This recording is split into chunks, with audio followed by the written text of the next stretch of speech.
Avant de découvrir l'or, il faut franchir ce bloc d'acier étincelant, cette muraille de 7 tonnes.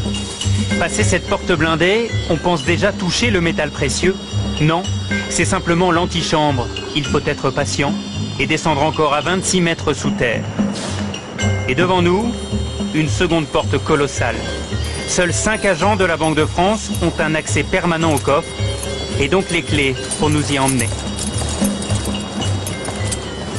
Pour des raisons de sécurité, les gardiens du trésor ne doivent pas être reconnus. Ils travaillent à la souterraine.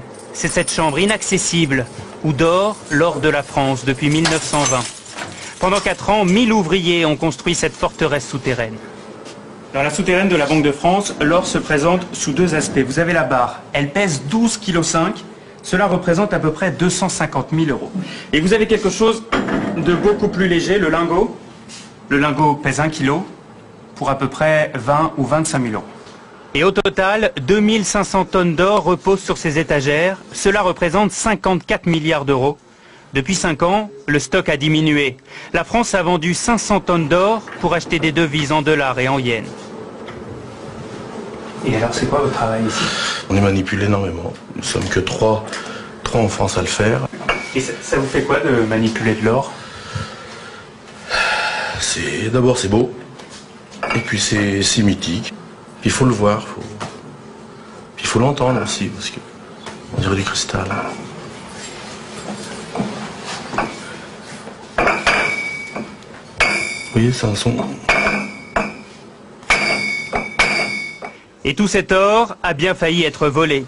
Nous sommes en juin 40, les Allemands sont à Paris, 4 officiers nazis se présentent à la Banque de France et demandent qu'on ouvre les coffres.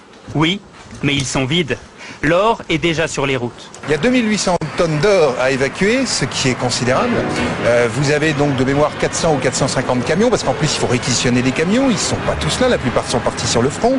On fait ça de nuit, et puis là donc on file vers les ports, et puis donc après on partait vers Dakar, vers les Antilles, vers les États-Unis, qui sont les 3 grandes destinations.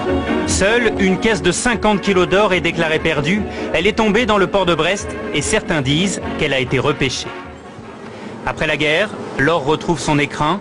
Aujourd'hui, avec ce stock de 2500 tonnes, la France est le 3e plus gros détenteur d'or au monde, derrière les États-Unis et l'Allemagne. Cet or, c'est la forme ultime de paiement dans le monde. Donc ça fait partie de ce qui donne le crédit à la France, à l'économie française. C'est de la monnaie sous une autre forme que nous gardons précieusement contre tous les vols, toutes les tentations qui pourraient exister. Et comme vous l'avez vu, je peux vous garantir que c'est très très bien gardé. Jamais des cambrioleurs n'ont essayé de rentrer, c'est de toutes les manières impossible. Avant de ressortir, nous longeons ces caisses en aluminium, encore de l'or. Et puis, au détour d'une salle, des sacs de pièces sonnantes et trébuchantes. Des dollars qui rappellent la ruée vers l'or. Notre voyage au royaume de l'or aura duré 2 heures, avant de remonter vers le monde extérieur.